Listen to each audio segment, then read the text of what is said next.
Bullet Club.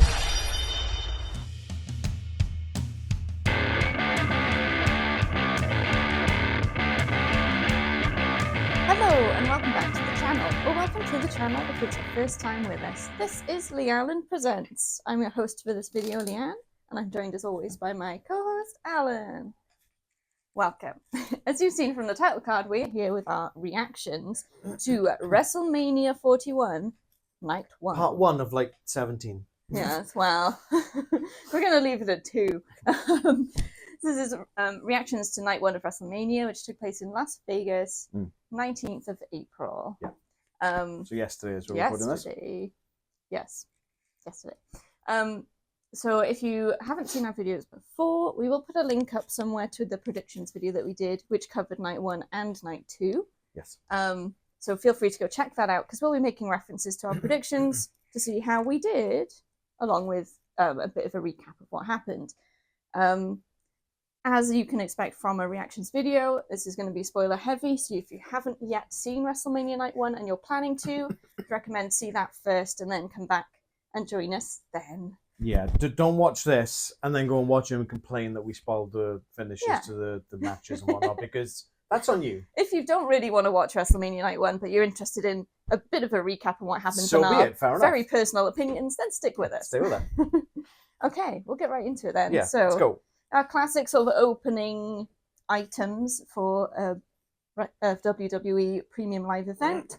We see various stars entering the building. Oh, I just want to, just before we go through that, we're going to preface that WrestleMania has a 3-hour pre-show, Yes. 4-hour event, and a 2-hour post-show. That's We're a not lot. covering anything per se on the pre-show, apart from a couple of items. Which they recap on the main show. Which they recap on the main show. Yeah. And we're not covering the post-show either. Nah. 9 hours a day of WrestleMania is way too much. It's all available. You can go find it yourself if you want.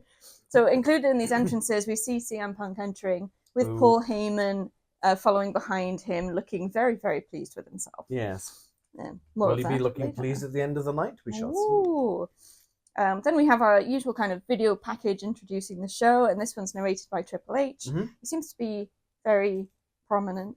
The one thing that bugged me about this package is he did drop the S-bomb, but they blanked it. If you're going to blank it, maybe just don't put it in. Yeah, it's different if it's like in a live environment kind of thing and it just happens, but this was pre-recorded, so you just didn't have to, you could have just did it just felt unnecessary. If you're going to blank something, just don't put it in. Scripting in so that they can censor it. Scripting in a bleep. That's ridiculous. That's just awful.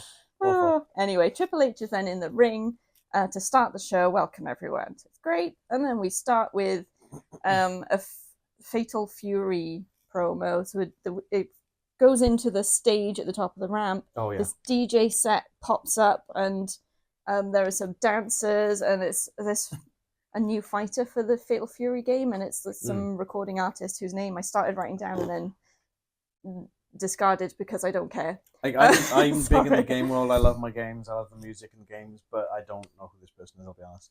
No, but it sort of almost neatly brings us into the first match, which is Jey Uso versus Gunther for the World Heavyweight Championship. Yeah. And I say that it leads in because the dancers stay on the stage and carry on dancing through Jey Uso's entrance, where he also has cheerleaders on the steps between the crowds and people with giant yeet flags who space themselves out down the ramp and wave them furiously. Yeah, something like that. So yeah, it's a bit of a nice sort of, I guess, fanfare-ish way to start the show. Bit weird. I'm not into the whole yeet thing, so, but I think everyone who is into the yeet thing very much enjoyed it. So we'll go with that. It's on the bottom. Oh, something on the bottom of your glass. It depends if it's on the inside or the outside. Oh, great, and it's moving. Okay, that's me not having a drink during this video then. You can share my discreetly branded energy drink if you want. We're not sponsored, so. Anyway, the match starts with an extremely long staring match between Gunther and Jey. It felt like a decade. It did. It was very, very long. It's got to be well over 30 seconds anyway. Oh, yeah. It's like that. I keep referring to the Simpsons meme where they're poking the whatever. I can't even remember what it is, but it's like, do something, and they're poking it. Pretty much. But when they do get started, it's quite a balanced match, this one.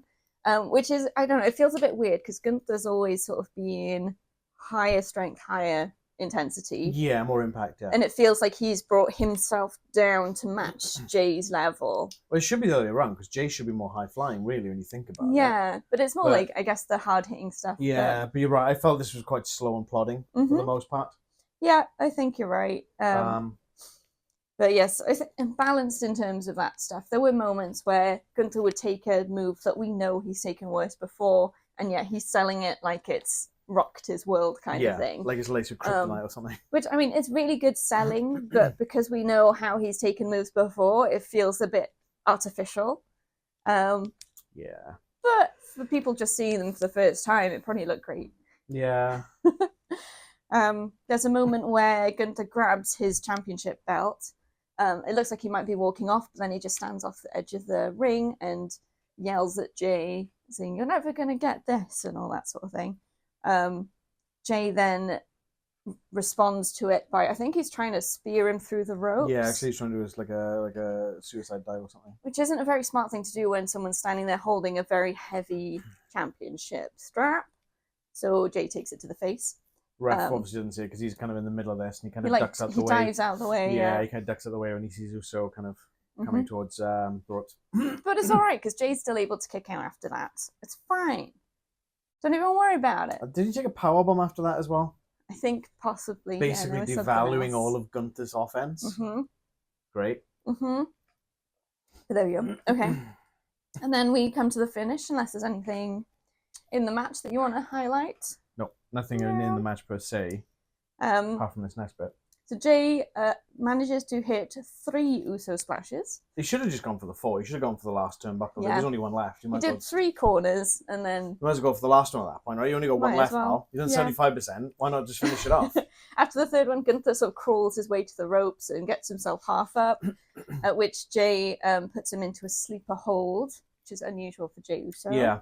I can't remember a time when I've seen Jey Uso win anything with a sleeper hold or a submission move in general. And within 3-4 seconds, Gunther's tapping out. That was crap. So Jey Uso wins and is our new world heavyweight champion.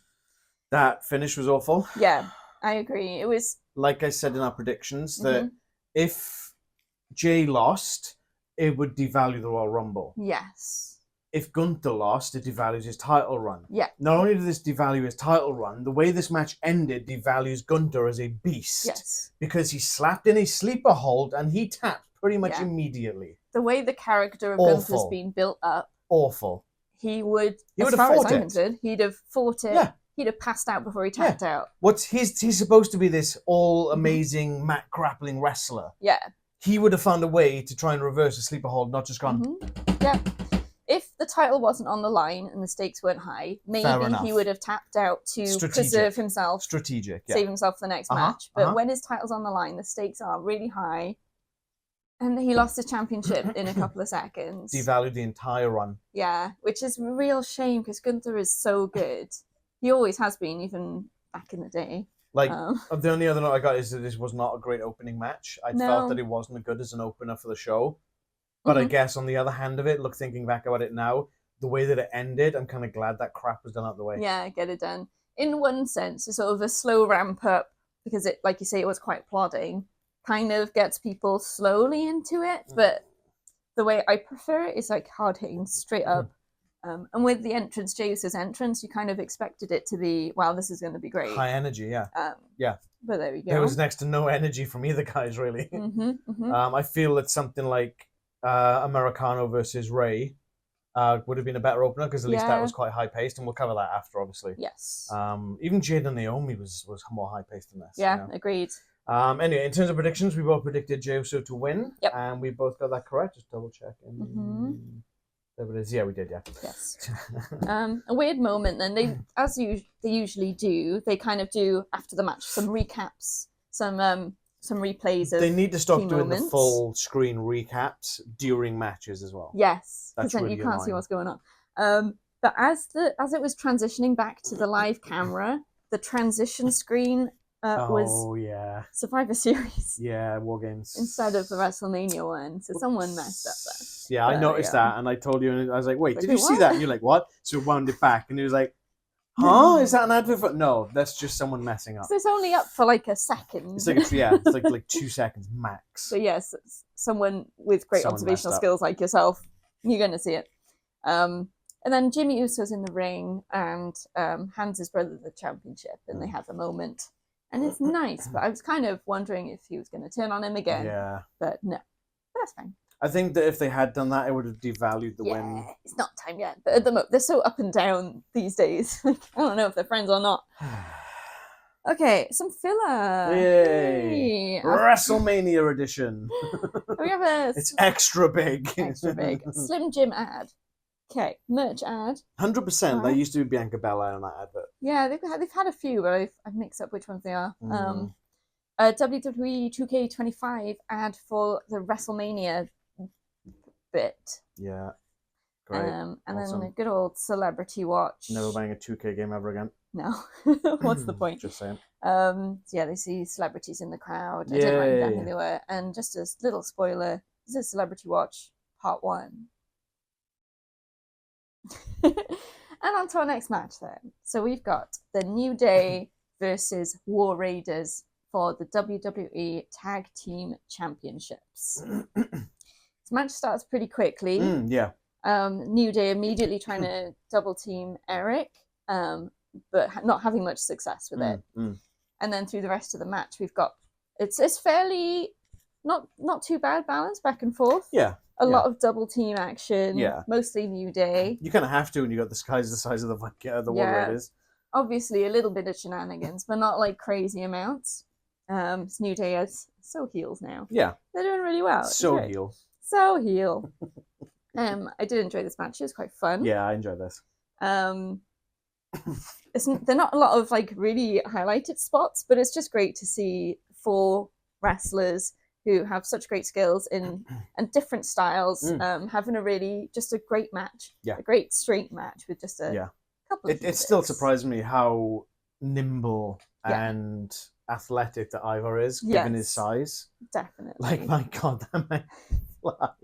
It's crazy. And just like it's the contrast, but still seeing the benefits of size, but also that contrast within Ivar himself. Yeah. It's good stuff. Yeah, it's wild. I haven't got anything particularly noted until the finish. There's just one to watch. No, I mean, I didn't make many notes because I was too thin. But it was definitely a hard hitting match, and it was a great match. Yeah. This probably would have been a better opener. Yeah, I think so. Because it was really high energy. Because at least it kind of started. You've got, I think Gunther does have a lot of supporters, and Jade does have a lot of supporters. With these guys, everyone's hating on booing the New Day right now, or the Boo Day. So you immediately get the and you got that instant everyone hating on one team and everyone loving the other team because they hate the other one so much. And I feel that might have been a better, less muddy way to open the show. Yeah, I think you're right. Yeah, it is what it is. So we have New Day hit Daylight on Ivar. Xavier Woods gets the pin, but Kingston is holding Eric's legs. Yeah, I got that he's holding one of his legs. Holding his legs, so he can't kick out. And the New Day win and are the new WWE Tag Team Champions. So annoyed at that. Yeah. And I was thinking about this. We watched it and we started sort of prepping the room to record. And I was just thinking that it feels to me that WWE doesn't really want to highlight wrestlers or teams who have come from independence. Okay, so you've got the War Raiders. They've been tag champions since what, December? They've had like 2 title defenses. They've barely been shown on Raw. There's very much and now they've lost to New Day. A loyalty to the OG WWE guys, right? Yeah. Which hopefully that's just... And you think about the ones on the pedestals, your Charlotte Flairs, your Roman Reigns. They are pretty much WWE veterans. Yeah. Now, you could say the same about Cody Rhodes, but he was in WWE first. He was. So he started off there. Yeah. He might have gone somewhere else. WWE didn't see his worth. They let him go. They future endeavored him. Yeah. I love that. Then he went to the independent scene. He went to New Japan. He joined the Bullet Club. He became one of the integral parts of the Bullet Club. Went and started AEW, came back to WWE, and now that's when they're like, oh, we better see his worth. Yes. Because he's made a name for himself elsewhere, but he's still an WWE alumni. Yes. So he started there, and he showed his loyalty by coming back. Yeah. So he's still like in the club. I suppose. And I need to have a proper think about sort of who the different champions are. But I get the feeling that every one of them won't be, apart from Cody, as it stands today. They're all WWE or NXT OGs. Yeah. Yeah, I know there's something to be said for loyalty to a company, and that it is going to have a play. But you also have to think about the guys who didn't have a chance to start in WWE. Exactly. Built themselves up so that they can be there. Yeah. They need to get a chance. Again, like Cody. They felt he wasn't doing right. Yeah, they kicked him out. He went, built himself up, and now he comes back, and he's one of the most popular guys. Yeah. Anyway, in terms of this, we didn't do a prediction for this on our predictions video because this was announced post our recording of the prediction video because we were away for a week. But I did update the video description. Yes. We both predicted New Day to win the titles, and we both got that one correct. Yay. Filler! An ad for Clash of Clans. Boo. No, but I don't care about games like that. It's not so much boo, it's more like a meh. Meh. It's filler. I don't care about that. Snickers ad. We like Snickers. Not sponsored. Sponsor us, Snickers. Please. We get a look at the interactive WWE experience thingy where they're watching it on a big massive screen. Cosmo thing. Yeah. Which looks quite a fun experience, but I bet it's expensive. I'd imagine so. Celeb Watch Part 2.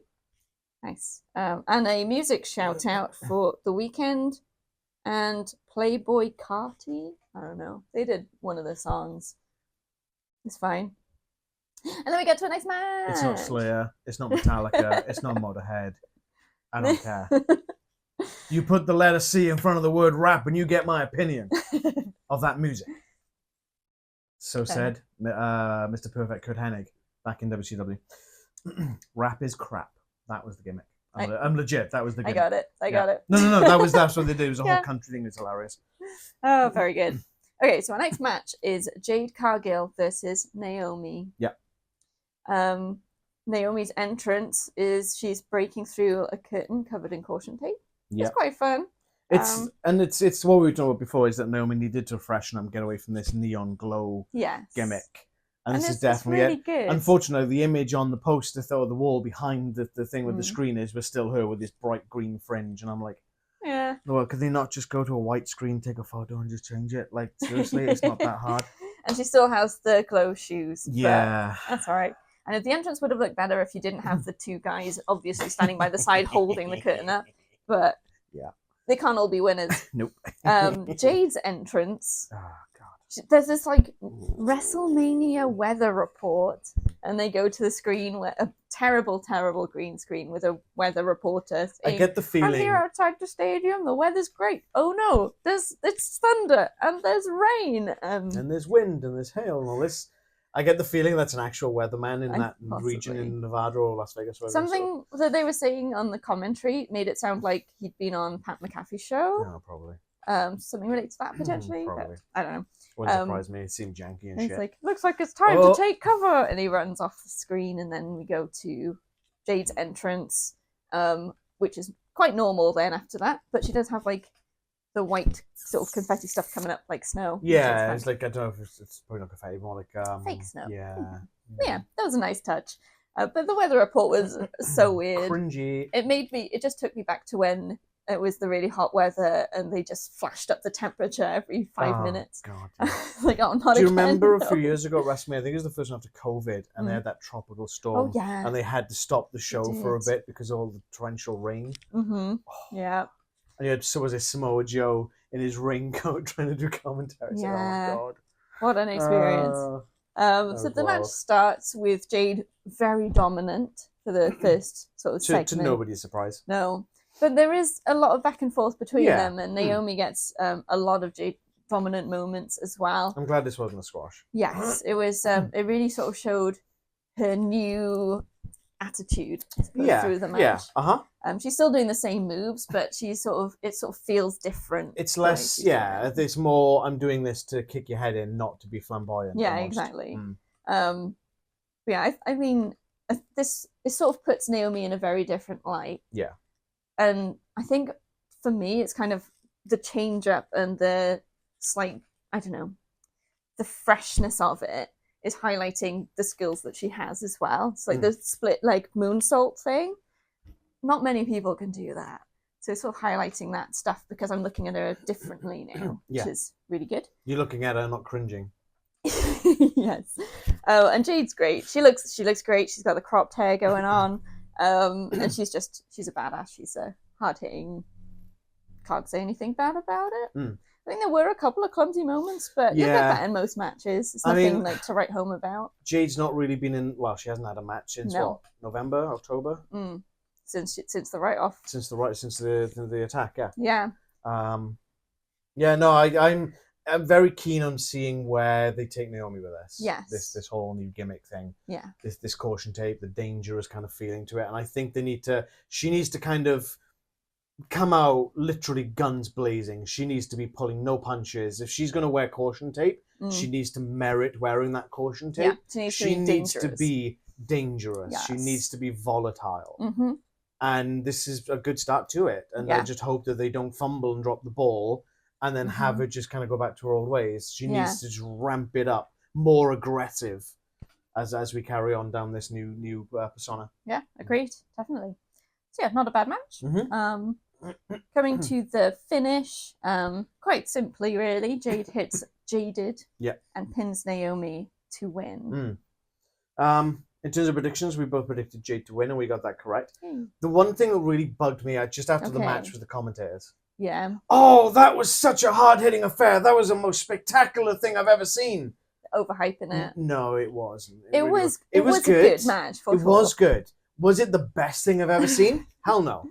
Yeah. They need to temper down the commentators a lot because they are blowing it way out of proportion, and that's kind of killing it for me. Yeah. There's a balance, isn't there? You want to be hyping things up for sure and building the excitement.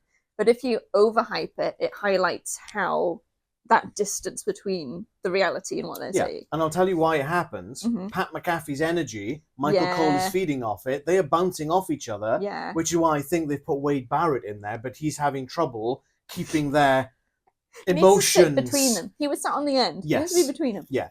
He's having a bit of trouble. One thing is Michael Cole always sits in the middle because he's the front runner of it. But their emotions and their energy is up here because they're feeding off each other. Barrett's having trouble kind of tempering it down. That's the trick, the problem of it, you know. And like I said, this was a good match. I did like this match. It was a good match. Jade's obviously still got some way to go. Yeah. Naomi's, I'm really looking forward to this, see where they go with this. And I did enjoy this match, but I felt the comments at the end, they were just like, they kind of took a little bit of that away from me. Yeah. Because they were like, oh, that was so spectacular. That was so hard hitting and so amazing. It's like, no, it was good. It was good.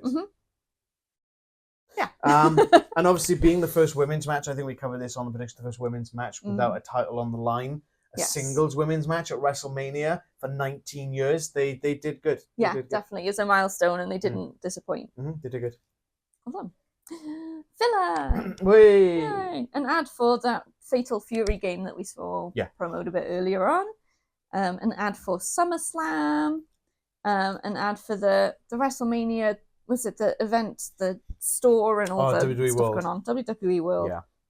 All that stuff going on in Las Vegas right now. Just as a quick side note on that, I saw some guy was doing little tours on YouTube or Instagram or whatever, and he went into the superstore inside the Allegiant Stadium. This was prior to WrestleMania yesterday. Is this the one they've said is the biggest WWE pop-up store they've ever had, kind of thing? I'm not entirely certain. So Allegiant Stadium has its own superstore section of WWE merch, and it was empty. He goes into WWE World. The queue for that store is freaking humongous. Hours and hours wait to get in, apparently. And he's like, guys, why don't you just go over the one over there? It's empty. Is it going to have the same stuff? It does, yeah. Yeah, that doesn't make sense, does it? Doesn't make sense. Oh, okay. Then we get part 3 of our Celeb Watch. One of them has Stephen Amell in it, and I like Stephen Amell. Yeah, I think that might have been this one. Maybe. I didn't write them down. I don't think I know any of the other people. I know Jelly Roll, but I don't really care know for some his of the music. names. He's not my kind of thing. But Stephen Amell, I didn't recognize him. No. We didn't recognize him. And then an ad for Xfinity Wi-Fi. Oh, I know why. It's clean shaven. That's why. Yeah, that's why. So yeah, really good Wi-Fi, apparently. I don't know. I think it's in America. Well, they put it on that massive sphere thing in Las Vegas, and that thing's ridiculously expensive to rent out, apparently. Ooh. Yeah. Apparently it's good. I don't know. Don't take my word for it. We're Not in Britain. sponsored. We have no idea. No idea. All right, our next match. LA Knight versus Jacob Fatu for the United States Championship. Yeah. So LA Knight is driven to the stage in a Maserati. That looks so awkward. The thing that gets me is they drive him up this tiny little ramp onto the stage, but then he still has to walk down the really long WrestleMania ramp to the ring. So if the driver's just dead staring straight ahead, you just like. Yeah, I think the door opened upwards and he kind of bonked his head on it a little bit. He's trying to get out looking cool. It's like, how do you do that? So we start the match with it's a face-off, but not too long. Okay. And then LA Knight starts off dominant. The one thing I was surprised about with the entrances is Solo joined Fatu right at the top. Yes. Kind of give him a little, I can't remember if it was a hug or a let's do it or whatever. Yeah. Oh, he took the mask. It was the werewolf mask, wasn't it? And then he wandered off back to the back. Yeah, he went back. He didn't join him at ringside, which was like, okay, this is interesting. I think it's like Fatu proving that he can do it. Yeah. He did say in one of the promos, I'm going to do this with or without you. So well, yeah, with or without, which means Solo could be there or not. Yes. So that was interesting. It was. This was a good match. Enjoyed it. It's hard hitting, high energy. I feel that this was definitely a better showing of Jacob Fatu's skills. Yeah. As opposed to some of the, like in a tag match, I think he gets lost a little bit in tag matches. He can do. In matches with people like Braun Strowman, he gets a bit lost. This was good. Yeah, it was. LA Knight was a bit loud. Yeah, a little bit. You could essentially half the match hear him calling it. Yeah, all the time. It's like, oh, I don't know what's happened here. But I mean, that's fine. I personally couldn't make out what he was saying. I could just hear that he was talking. Yeah. So it's like... You could tell it was his voice, yeah. Yeah. And it's like when he's going and grabbing and he's got like Jacob by the shoulders and pulling him up. And he's like...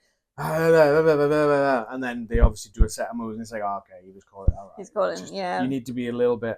And I was wondering if he'd gassed himself or something, or hit himself the long awkwardly. walk back down the ramp. Or maybe he hit himself in the ribs or something, and it was impacting. And maybe obviously if you're having trouble breathing, you're not going to be quiet when talking. Yeah. But I don't know. I'm only speculating, obviously. It could have been something. It felt like it's not normal for him as far as I've noticed anyway. No. And the matches before this, we haven't heard the wrestlers talk, so something going on. But there we go. Yeah, it was a good match though. Enjoyed it. Yeah, pretty much. Yeah, that's all I got as well.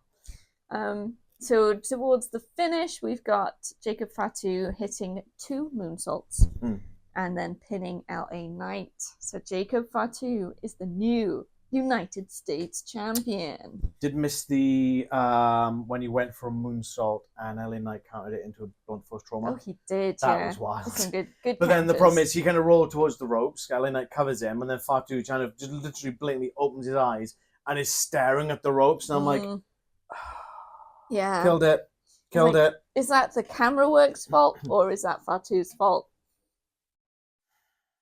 It's difficult because a lot of the guys will, like the wrestlers will say it's awkward and difficult to hear the referee, but he wouldn't have seen the referee at that point. Well, actually, no. The referee's here. You would have seen him at the periphery. I think he was around the top. Yeah, so I don't know. You quite often see the ref watching. I know later on Roman Reigns is quite obvious with it as well. I hate it. You're supposed to be out cold taking a pinfall, and you're like, staring at the ropes, and it's not even like, oh well, he hit, and then his eyes are open, and he's just like out of it. He literally turns his head, opens his eyes to look at the ropes, and it's like, ah, come on. Yeah. But do you think it's more, they're more like worried about it after that recent event with the pinfall? That probably. It sounded like 3, but it wasn't. The NXT thing, yeah, probably. Yeah. So listening clearly isn't reliable. Maybe. I don't know. Maybe, but surely there's more ways to subtly be watching. That did drag me out of it a little bit. Even if you've got sort of the ref going, rope. You could even get away with something like going, like just give some sort of gesture, you know. I don't know what that could be, but there's got to be a way to do it without being like obvious like that. Yeah. And maybe it was just the camera person being in the wrong place. If he'd gone around maybe a couple of foot extra, you wouldn't have seen that. Yeah. And all you would have seen is Jacob going boom, on the ropes. Yeah, I don't know. Don't know. But yeah, I'm surprised he did it on his own. Yes. And I did like the fact he did it on his own. Yeah, and it'll be interesting to see how that dynamic works now between him and Solo. Yeah, because he's the champion and Solo is not.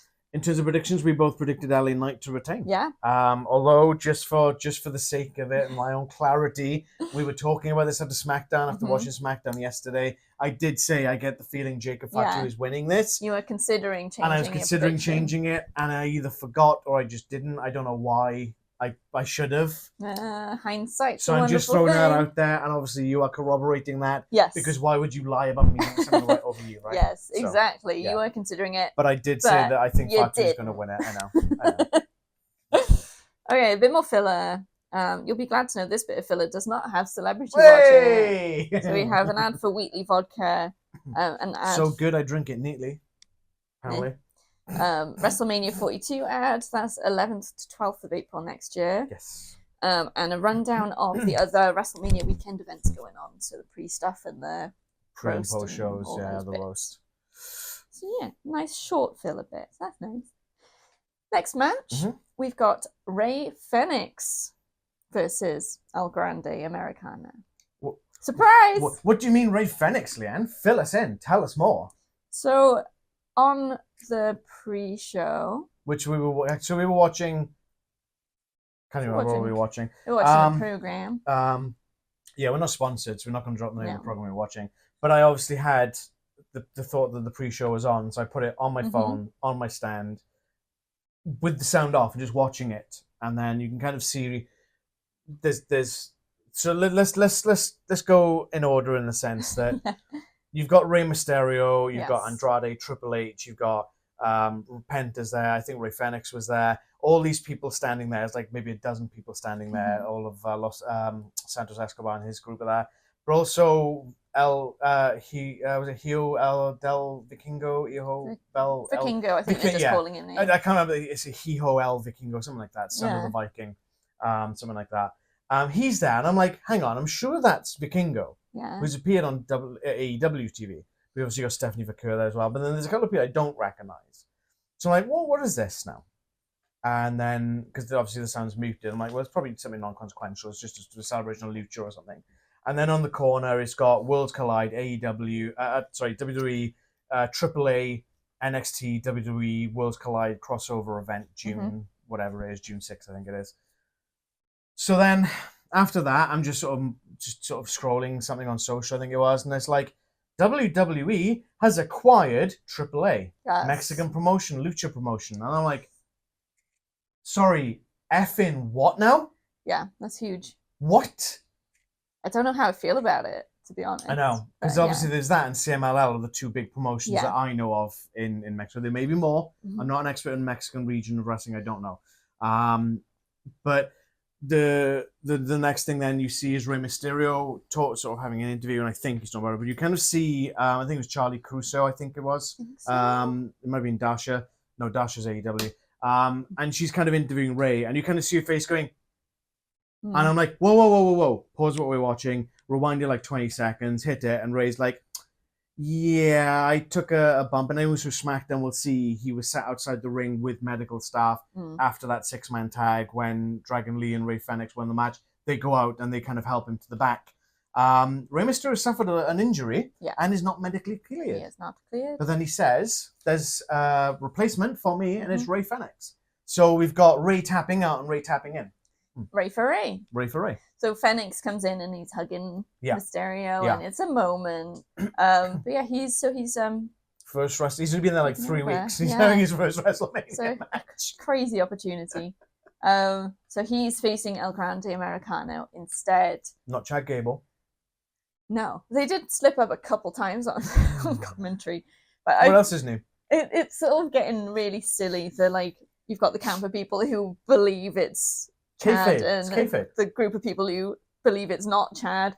Yeah. You've got Pat McAfee and Wade Barrett kind of saying it's not Chad Gable, and Michael Cole's going like, "Are you stupid? That's Chad Gable. Blah, blah, blah. He's got a back tattoo." And we were watching, and I'm like, I can't see a tattoo. Can't even see the damn tattoo, you know. There's this, I think, a balance, a really fine balance at the moment between this is hilarious, it's very silly, and it's a bit much, and they're sort of really towing that line for me at the moment. This is at the moment I'm still enjoying, but this could go really south really quickly if they carry on. If they drag it out pushing too long, it too hard, it's gonna grate on me, but it's fine. Anyway, El Grande Americano's entrance. He's got a mariachi band, a massive mariachi band, all with Americano masks on, and they play him to the ring. Do you think they get to keep those masks? Maybe. Like, here's your payment for being at WrestleMania. Rey Fenix has quite a simple entrance, but I don't know, it's on the way down. He's like calling out his mum and dad from the sound of it. It's like, obviously, he didn't know he was going to be on the WrestleMania stage. Yeah. So it's a huge moment for I him. wonder at what point he got told, right, you're in. Yeah. Like 2 hours before? 3 hours before? When Ray took the injury 24 hours earlier? I don't know. Yeah. We do see Vikingo in the crowd near the front. Well, he kicks Americano before the match, doesn't he? Yeah, that's right. I was getting to. Cool. Yeah, I want you to get made of that. So. Yeah, so I don't know if that type of kick has a name, but like, I mean, he kicks him in the face from standing. I think it's just like it's a big high kick. Some sort of high kick. Kicks him in the face before the match starts, and the commentator's like, "Oh, Ray should be disqualified. Yeah. The match didn't even start. You can't disqualify I think it was someone." Barrett playing the heel. Yeah, it's very good. I mean, if the commentators believe that was step up in Seguri without a step up, right? Yeah. It's just a step still. It's just a standard kick. I don't know. This was a fun match, though. Yeah. This was great. If it's Chad Gable, he's really got the lucha style and merged it with his own, and he's done such a good job. You'd never think those two styles would merge so well together. That mat-based grapple. Yeah, he's got with the high grapple, flying. Yeah, but he's still doing the very lucha stuff, and it's the almost where the opponents are working together to do moves, and that takes a lot. So I think it's a real credit to El Grande Americano. Yeah, I agree. If it is Chad Gable, he's really worked up on and stepped on his game. Yeah, it's fantastic. Really shows how big his range is, and it goes to show how underappreciated he actually is in WWE. If that's the case. Definitely. If it's Chad Gable. If it's Chad Gable, we don't know. It was a really fun match. We did have a metal plate being introduced. Obviously.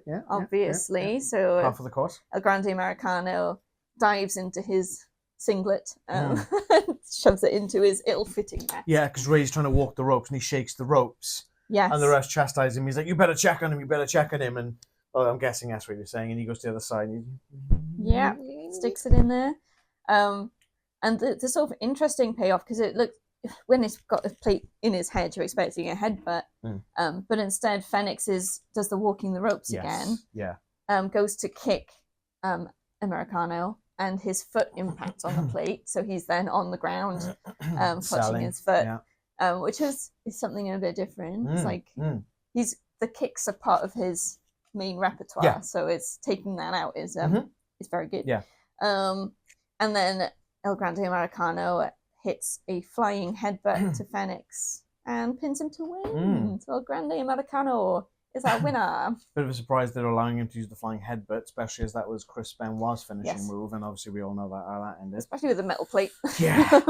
In terms of predictions, we both predicted Americano to win. Obviously that was against Rey Mysterio. Yes. When we learned there was Rey Fenix, I can't remember if we actually talked about if we wanted to change our prediction or not, but I think we stuck with Grande. Yeah, in my head, if I'd predicted Rey Mysterio to win, that might have been where I'd have changed it. But since we'd originally predicted Americano anyway, that sort of it's I was really torn with that because obviously they're going for a storyline with Americano. Yes. But Rey Fenix is coming super hot. Yeah. Are they going to have him lose that early? Obviously, that is the route they did go down, and obviously we did stick to our guns and we predicted Grande Americano to win. But they can easily cite like the pressures of a last minute potentially thing, as well as the cheating. Yeah.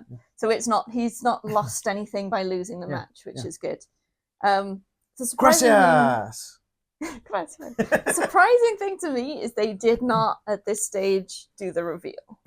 But I guess if the reveal will come when he loses, they'll pull the mask off him. So we still don't know if it's Chad Gable. I wonder how long Ray's going to be out with whatever injury. They haven't disclosed what the injury is. It looked like lower torso, maybe abdominal kind of area. Depends how long he's out. I get the feeling that is at the moment they're still trying to work towards what the end point is for this. Yeah. And it probably will be Ray beating Grande and then pulling the mask off, possibly. It's really the risk of having matches just before WrestleMania, because quite often they'll sort of save themselves. They won't, but this time round, I don't think it's like the only time they've done it. They've had quite a lot of matches where the WrestleMania competitors had matches on SmackDown or on Raw earlier in the week. Yeah. and there's always a risk of injury whenever. Yeah, absolutely. Even just there's a risk of injury. Well, walking look down at the street. Tommaso Ciampa. Yes. So I'm not going to put the image here. No. Because it is quite graphic, and for those of you who might be squeamish watching this, they might not want to see it. Tommaso Ciampa, obviously beard, kind of like mine, but a bit fuller on the sides. He did. He fell over and split his chin open. Yeah. I don't know if it was yesterday or on Saturday or the Friday before WrestleMania. I'm not entirely. Well, it would have to be on Saturday actually because they appeared on SmackDown. And he split his chin open quite badly. Yeah. And obviously they had to shave it to stitch it and whatnot. And he had to shave the rest of his beard off because it would look stupid otherwise. So now we have a literally baby face Tommaso Ciampa, and it looks weird. Yeah, a beard changes a man completely. Yes. Just one other final pin on this, the whole thing with the luchas while we're on it, with AAA. Yeah. I'm really anticipating the whole WWE fan base going, oh, look at this lucha stuff. It's so high energy and frenetic and fast paced and flippy. But yet, what's the one thing that most WWE fans hate about AEW? The frenetic, fast paced, flippy stuff. Yeah, it's very interesting. I'm going to be very interested to see how this progresses. I do think that this deal being possible does show how WWE have come a long way in how they use luchadors. It's I don't know. It's not like no, great, yeah, 100% there. Yeah. But I think they must have gotten in a good word kind of thing to be able to do that, right? The problem as well is as the money. I wouldn't even say that. It's money talks. There's a lot of money. It's not a joint venture. They have bought AAA. Yeah. It was the same back in the day when they bought WCW. It wasn't a partnership. It was, we are buying you. You can't do anything about it. Yeah. And the president didn't look too happy. The I can't remember her name. The lady in the white with the massive glasses. She just stone-faced her way through everything. Yeah, she did. She doesn't look particularly pleased, the president. Let's keep our fingers crossed that this is a positive. Yeah. But if they start saying this is great, but still start poo-pooing all over AEW, just shows how hypocritical the WWE universe really is. We shall see. After the match, Vikingo does come in and helps Fenix. Yes. Yeah. So, yeah, I'm sure they're going to be great friends. I got the feeling we're going to see Vikingo versus Grande on Raw. Yeah, that'd be cool. Or SmackDown or whatever. But SmackDown, it'll be SmackDown. Okay, some filler then. Another Snickers ad. Celeb watch. We had the same merch ad as we had earlier in the show. It's like a discount code or something. Yeah. An ad for Clash in Paris. Michael Cole messed up with that too. Oh. So the dates were, was it 31st of August? Saturday 31st of August, or 30th of August, whatever it is, or Sunday 31st of August, Monday 1st of September on Raw. He was like, Friday is the event, and Saturday is Monday Night Raw. So you got the wrong date. Sorry, what? Whoops. Oh, good times. And then we had the recap from the Countdown show where they showed the announcement of WWE acquiring AAA. Yeah. We do have then Celebrity Watch Part 4, AAA edition. So this is where they show that group of people who were there. Yes. Shawn Michaels comes out with the attendance announcement, which we knew before he said it because he was waving the card around and we could see the number. He's kind of blind, so he kind of has to have really big numbers. Like this big, you can see it. Like, he was having a great time interacting with everyone, and we could see it. But it was 61,467. No, they classed it as a sellout, but Leanne. There was a lot of empty seats. So many empty seats. It was most visible in the section the hard cam is on. So, but they do show it a lot in like drone shots and the overhead stuff, and you could see like rows of like 6 or 7 empty seats in each row, which is a bit of a shame. How can you class it as a sellout when not all the seats are filled? Yeah. Now they basically, all the WWE marks said that about AEW All In back in London when they first had it a couple of years ago. But I bet they're defending this at WrestleMania. I don't know. I guarantee not that other. entire row is going for a toilet break at the same time. No. They need to bring back the seat fillers. Yeah. Then we had a shout out to Travis Scott for the official theme of WrestleMania. Ooh. And then in the same filler spot, we get Celeb Watch Mark 5, which includes... This is 5. Oh, it's 5. Number 4 was the AAA edition. Oh, that's right. Yeah, this is number 5. That's right. But weirdly, this is the second Celeb Watch where we see Dana White. Yeah, that was weird. They show him twice? I don't know. And they put the UFC lower third up instead of the WrestleMania one as well. I don't know. He's a UFC guy. Maybe it's a thing. He's part of the TKO group, isn't he? Because yeah. UFC. So then we move on to our next match. Yep. And this is Tiffany Stratton versus Charlotte Flair for the WWE Women's Championship. Tiffany has an interesting entrance with 3 pink Barbie boxes. Yeah. She's in one, and the other 2 have like screens with her in the different outfits. It's quite fun. It's very, very Tiffy. Very Barbie. Yes. And then our second car appearance of the night, we've got Charlotte driven to the ring in a Rolls Royce. This was a bit more upper class. Upper class, yes. She doesn't bump her head on the door.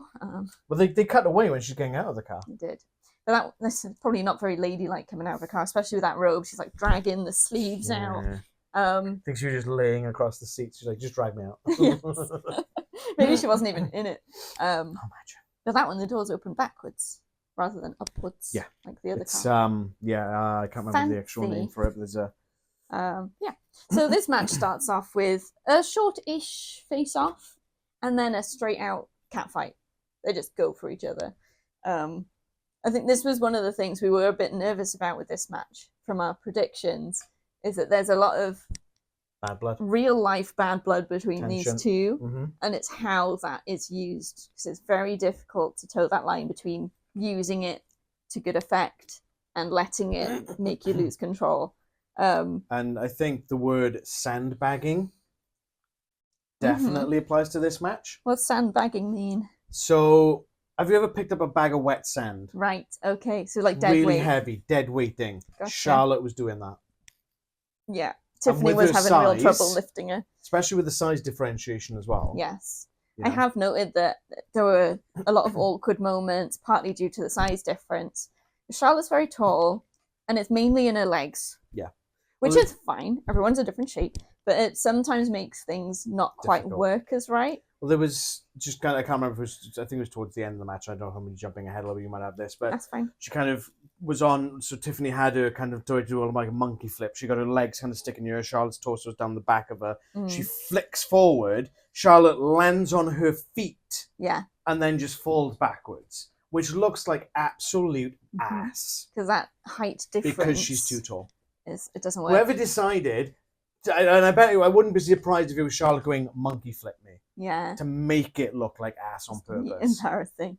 The other one that I noticed was Tiffany tried to hang Charlotte up in the ropes with her legs over the top. Tree of Woe, yeah. Tree of Woe style.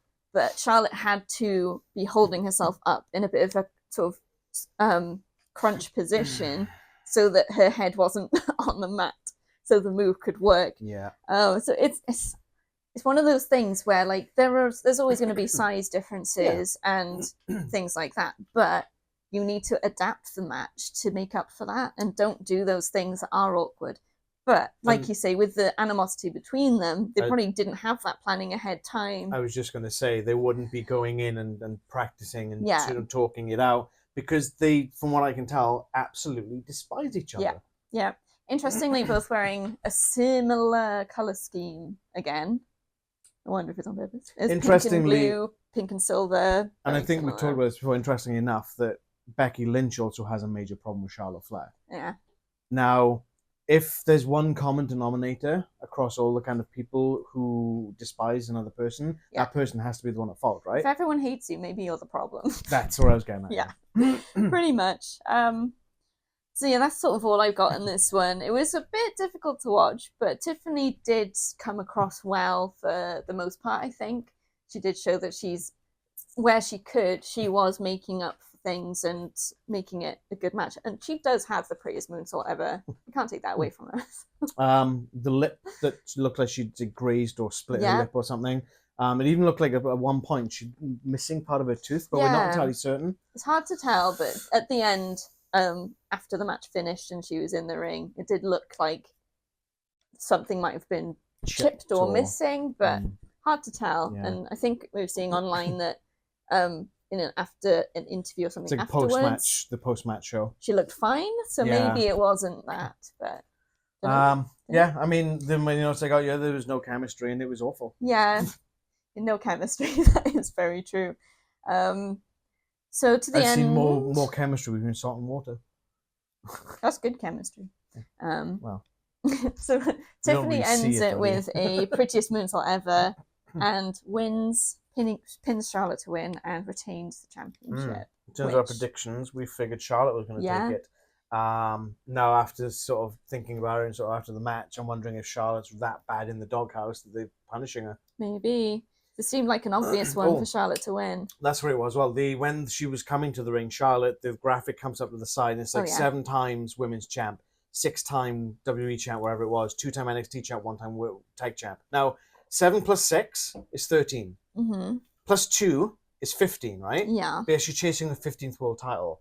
So, if the NXT titles count, this is technically her 16th. And if they don't, if the NXT titles don't count, it's 14th. So, who dropped the ball on this one? Yeah, because it was the commentators that mentioned 15, wasn't it? They kept banging on about 15th, yeah. It's interesting. Anyway. All right, so next bit of filler. There's an ad Stand for... signs of the... Oh, wait, never mind. Filler. Oh, sorry. I'm not filler. There's an ad for Sinners. Is it a film or a TV show? I don't even know. It's a film. I'm pretty sure it's a film. Looks interesting. Yeah, might see that. In ad for the Backlash Premium Live event on Saturday, May 10th. Yeah. 3 weeks away. They're showing people watching around the world doing that whole, like, how everyone's reacting. They showed the Cosmo place thing again as well. Yes. Good old experience. And then they have the Hall of Fame induction recap, followed by the procession, even though most of them were already stood out there, which I think is unusual. I'm sure they usually sort of have them all come out one at a time, but maybe they were running out of time. Maybe. I can't remember. It's just... I'm sure they did. They had like the stars on the ground previously, and they come out and stand in their star. It sounds about, that does seem familiar. But then Triple H gets his own little entrance because he's sort of head of the class. Wow. Is that where you give an hour and 7-minute long speech at the Hall of Fame? Oh, Triple H. You gotta calm your ego down. Anyway. And then they show Io Sky in the Goodyear blimp. Because apparently she did that. They kept mentioning this Goodyear blimp. It's a sponsor usually. Yeah. Goodyear blimp's been a thing for ages. Yeah, it's been. I think they were saying it's been in the sky for a long time. With WWE as well. Yeah. They used to have them inside the arenas when WrestleMania was inside arenas, not stadiums. Okay. Anyway, she was in a blimp. Now it's time for your favourite segment. Leanne signs up for PLE. Leanne signs up for PLE. Be careful, I think it doesn't fall. It might fall. It's fine. We embrace the chaos. Not a huge amount of signs again. A lot of hi mums and that kind of thing. But oh well. So the top 3, we do have a few. In 3rd place, I can't read. Just felt a bit random, so made it in. In 2nd place, it was just a picture of Peppa Pig, but in a 9 Inch Nails t-shirt. Another bit of a random one, but amusing. And in 1st place, OTC, only the cheese. And there was a picture of some cheese. That's quite lame. It wasn't a great one. No, I meant in general for signs. That's slim pickings. But the sign can't take much more damage. That's Slim Jim pickings. Ooh, yeah. So I'm glad I managed to find some to put in, but not, they're like... Yeah. We've had better. Please don't start any fires. We had enough of that last night when the house up the road caught fire. We had some drama around here. Anyway, if you are the proud owner or know who the proud owner is of the Only the Cheese sign, drop us a comment below or let us know on social media and we will reward you in some way. Thanks for watching. Leanne signs of the PLE. Leanne signs of the PLE. Play. Wrong way. I dropped it. I didn't mean to drop it then. You hate the sign. Anyways, guess what? It's time for the main event. I'm shedding. Oh, so we have CM Punk versus Seth Rollins versus Roman Reigns. This was a pretty big match. Entrance-wise, we've got Seth with a flamethrower, so that's pretty and a cool. bin bag liner. Yes, so he's wearing a massive bin liner, essentially, big black poofy thing. He's got the flamethrower, does a lot of flame throwing, and then all the lights go out, pitch black. And when they come back on, he's in this bright silver number. Is it silver or white? I think it's white. I don't know. It's supposed to be angelic. I feel like it was silver. Or the commentators even said something angelic, so I think it's supposed to be white. And then all the spotlights come onto him, and he's shining, and very reminiscent of angelic. Shawn Michaels' ring entrance when he fought the Undertaker at Mania. Definitely. One of the time. Yeah, which is it was very Seth. CM Punk is then played to the ring by the band whose name escapes me. Living Colour. Thank you. They sound pretty good. Quite often when we have bands playing to the ring, they're pretty rubbish. But this is pretty good. I'm getting sick of the song, but yeah. Yes. Like, before Punk comes to the ring, they did a promo package on his history, as it were, and they used his original entrance music by the much more appreciated Kill Switch Engage. Yeah, that was really good. And they had, like, him in the past doing a promo, but in the present doing the same promo and matched it up. It was quite effective, really. Yeah, I still hate him. There was also an excellent guitar solo. Yeah. That was very good. And It's Roman... not Kill Switch, though, is it? No, it's not. Just saying. Roman Reigns' entrance, completely plain. Oh, yeah, he was in the middle of this. Yeah, nothing... But I think that it was really effective, though, having just him on his own. Yeah. He hasn't got Paul Heyman with him. It was weird seeing him walk to the ring on his own. Nothing special. Just heads to the ring, which sort of... it feels very symbolic to sort of how things are going at the moment. Paul Heyman is there at ringside and starts the match standing in the corner that no one else is in. He provided the watch for Punk. Yeah, he did. When it's clobbering time, you got CM Punk looking at his empty wrist, confused, I suppose, and then Paul Heyman's like with his watch. This is quite funny. Paul Heyman's the best part about CM Punk at the moment. So yes, the match starts with a quite long face-off. A little bit too long.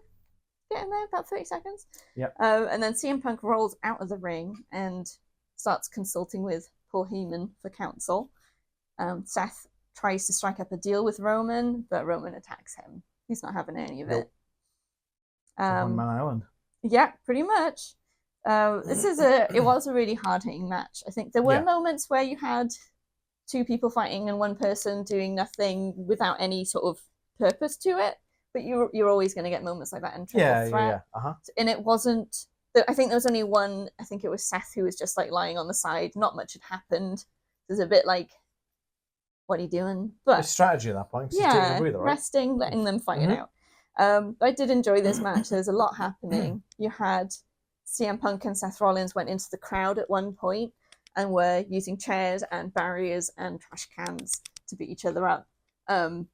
Pretty effective. Yeah. Nice to have some crowd interaction and good to be using the Triple Threat no DQ stuff effectively rather than just trying to have a straight match when you don't need to. Yeah, it's good stuff. The sort of main excitement comes sort of into the finish, really, which is quite a long stretch. There's a lot happened in quite a short amount of time. Is there anything in particular that you want to... I loved the part where there was a point where CM Punk was down. He was either in the ring or outside the ring. I can't remember the exact specifics of it. And Seth's up and Roman's down and Seth berating him. You don't have Heyman. You don't have the bloodline. You don't have Mox. And I'm like... He did say Mox. It's like that Leonardo DiCaprio meme where it's like... And it's like, it's not, you don't have Ambrose. It's, you don't have Mox. He did say Mox. Which Whoops. Makes it sound like Seth Rollins might be watching AEW. I reckon he is. I reckon he's got a lot of friends over there and he reckon he watches it. Because was it on either SmackDown or Raw when they were having a chat and he mentioned Dean Ambrose by that name? Yeah, I think it was Raw. But yeah, so you'd think he's probably been told he should be using that name. Heat of the moment, though, isn't it? Heat of the moment. I'm pretty sure John Moxley is his real name. Yeah. So he's just going by his real name. Like, he probably doesn't call Roman. He probably calls it by his real name. I think it's Joe Anoa'i. Yeah. I know. They're not going to... You know? No. It happens. Every now and then you do get a slip and a real name comes out. It just feels a bit more impactful when it's an AEW guy. Yeah, that was interesting. All right, let's get into it, shall we? Go on. Let's do it. Okay, Paul Heyman Strap in. grabs a chair. You've got CM Punk in one corner down. You got Roman Reigns in another corner down. Seth Rollins over to the back of the ring, also down. I think he's just eating GTS, I think. Paul Heyman is looking between Punk and Reigns. We don't know who he's going to give this chair to. Throw the chair to. He slides the chair to CM Punk, gets in the ring, and stands behind CM Punk, ready for Punk to attack. Looks like he's trying to like help him up. He's like, he's sort of almost steadying the chair. He's like, you've got to do this. He's kind of holding his arm like this, and he's holding him. Just as CM Punk is raising the chair to hit, Paul Heyman low blows him. Down goes Punk. Everyone's excited. My levels are like, yes! Paul Heyman is the MVP right now. Paul Heyman. What have I got there? Heyman MVP. It's true. Paul Heyman picks the chair back up, reverently kneels in front of silver platters it of Roman to Reigns. His tribal chief. Silver platters. Roman looks thankfully at him and takes the chair. And what do I say to you at that point? I can't remember. Roman's next. Roman's next. I'm anticipating the same thing to Roman at this point. Gets a couple shots in on CM Punk. Oh, he leathers him with that chair. Paul Heyman comes up to him. Look. Seth's kind of clawing himself back up the ropes at this point. It's the shield. It's there for you, or something along those lines. Yeah. Because you think last year he came out to help Cody, and he was being Cody's shield. Mm-hmm. Roman looks a bit uncertain, but he knows what he's got to do. It's the wise man. You got to listen to the wise man. Lines himself up to hit Seth with the chair, and then a low blow from Paul Heyman. Roman is down. Yes. The crazy times. What did I say in my predictions? Paul Heyman's leaving with Seth. Paul Heyman picks the chair back up, gives it to Seth, who's standing there with hand outstretched.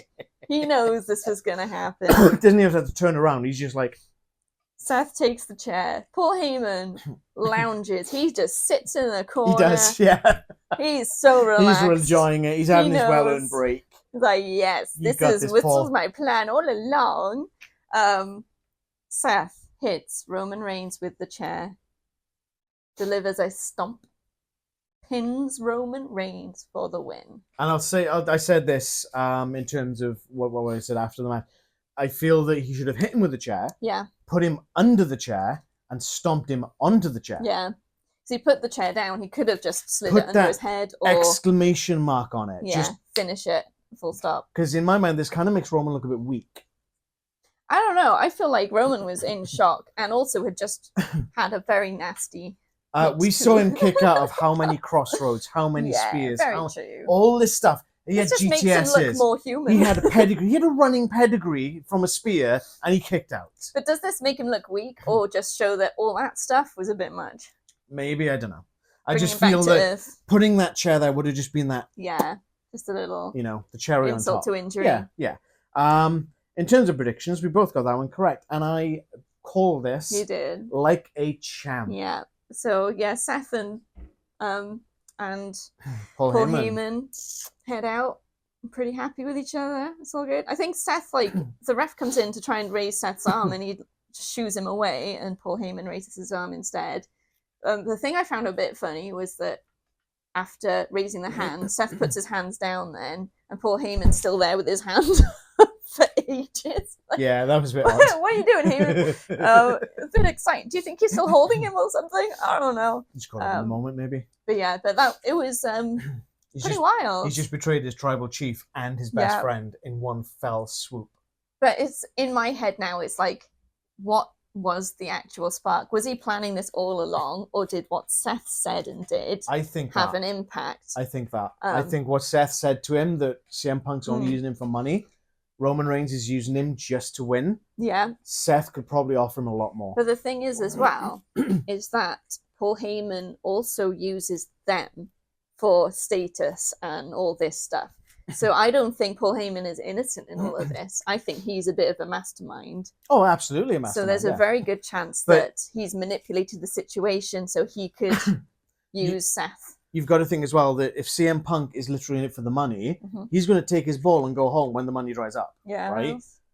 The other hand of it, when Roman Reigns had the bloodline. He had everything. What does he have now? Nothing. He's walking to the ring on his own. Doesn't even have a special What entrance. does that do for Paul Heyman's status? Yeah. Nothing. So he's betting the horse he thinks is going to win and making sure they win. Yep. Yep. So yeah, I mean, we don't like CM Punk. That's out there. Hate but CM Punk. This match, especially that whole working up to the finish and it all happening, and Paul Heyman, as we said in the predictions, Paul Heyman is going to be the best part of this match. And it did not disappoint. No. Not by a long shot. I really enjoyed it. It's great. Cool. So that was WrestleMania Saturday. Our breakdown of all the matches and the predictions and whatnot. I can't remember if I said that we predicted Charlotte to win or not. You know, it's one of those things where it's like, oh, we get caught up in the moment. We got that incorrect if we didn't mention that earlier. What did you think as a whole? A bit too much filler, but I felt like it didn't feel too long. I was flagging a bit towards the end of the show, but it didn't feel like, when is this going to end? So that's a good thing. It didn't drag, most of the matches, really enjoyable, or at least it wasn't really a complete dud match. Yeah. So, like you say, the starting match maybe shouldn't have been the starting match. So a bit of a pacing thing, but I think as a whole, it was an enjoyable show. They need to stop with the filler.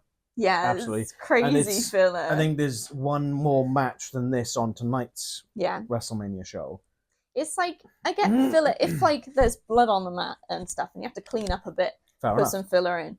But having 3 to 4 to 6 bits of filler between every single match, plus quite a long recap between each match, before each match to set the scene, it takes a lot of time. It's like half the show is filler and half of it is wrestling. Yeah. We've just been spoiled by AEW, who have very little filler.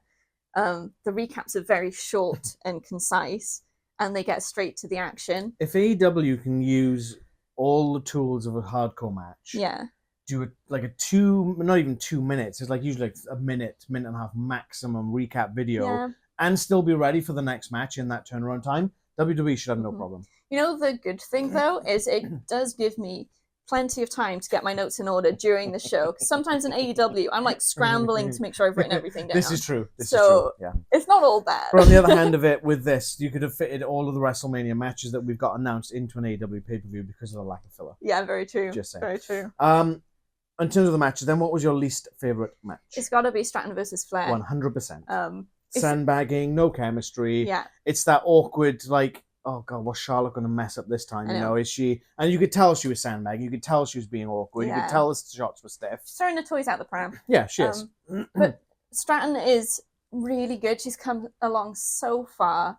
I just really hope that she gets better opportunities to show.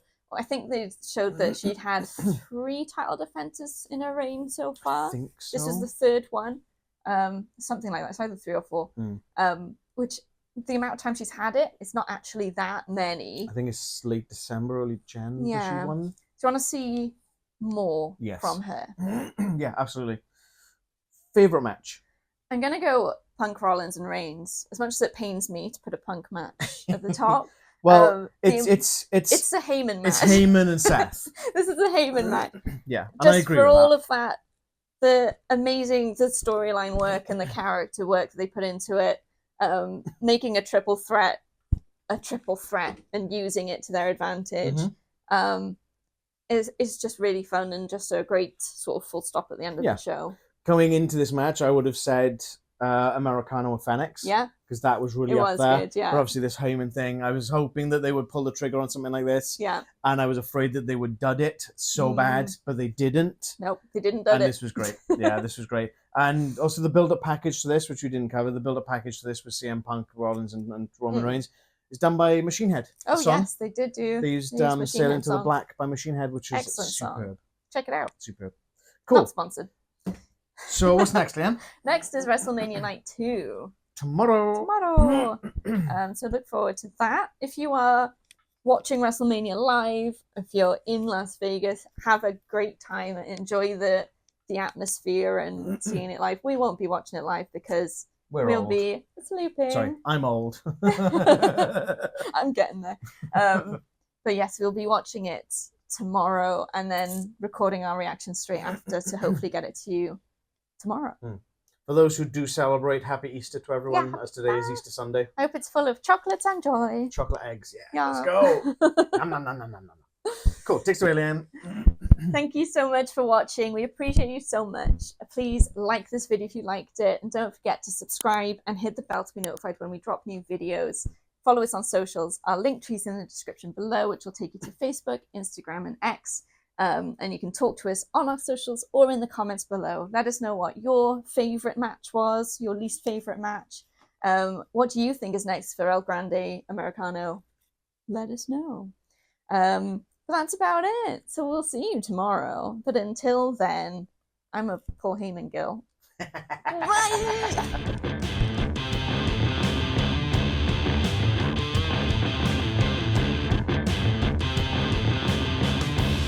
Bullet Club.